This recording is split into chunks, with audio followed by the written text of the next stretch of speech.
மக்களவைத் தேர்தலில் பாஜக சார்பில் போட்டியிடும் வேட்பாளர்கள் தங்களது வேட்புமனுவை தாக்கல் செய்தனர்.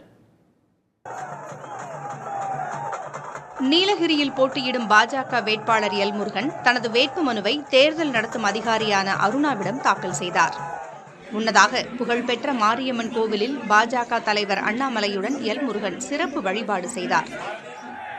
பின்னர் இருவரும் தொண்டர்களுடன் பேரணியாக சென்று வேட்புமனுவை தாக்கல் செய்தனர்.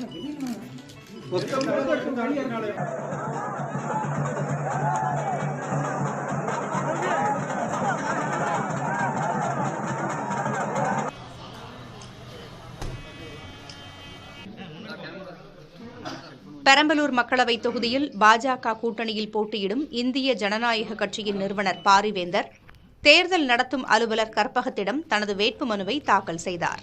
அப்போது அவருடன் ஐஜேகே கட்சியின் தலைவர் ரவி பச்சமுத்து, பாஜக இணை பொருளாளர் சிவசுப்பிரமணியன் உள்ளிட்டோர் உடனிருந்தனர். முன்னதாக சிறுவாச்சூர் மதுரகாளியம்மன் கோவில் சார்பில் பாரிவேந்தருக்கு மாலை அணிவித்து பரிவட்டம் கட்டி சிவாச்சாரியார்கள் வாழ்த்தினர்.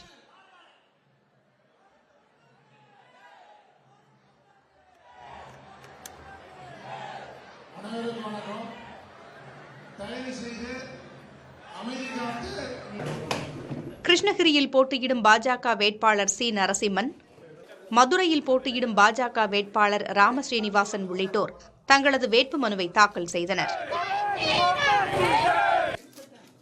அதேபோன்று திண்டுக்கல்லில் பாஜக கூட்டணி சார்பில் போட்டியிடும் பாமக வேட்பாளர் திலகபாமா, திருச்சியில் பாஜக கூட்டணியில் அங்கம் வகிக்கும் அம்மா மக்கள் முன்னேற்றக் கழக வேட்பாளர் செந்தில்நாதன் ஆகியோரும் தங்களது வேட்புமனுக்களை தாக்கல் செய்தனர்.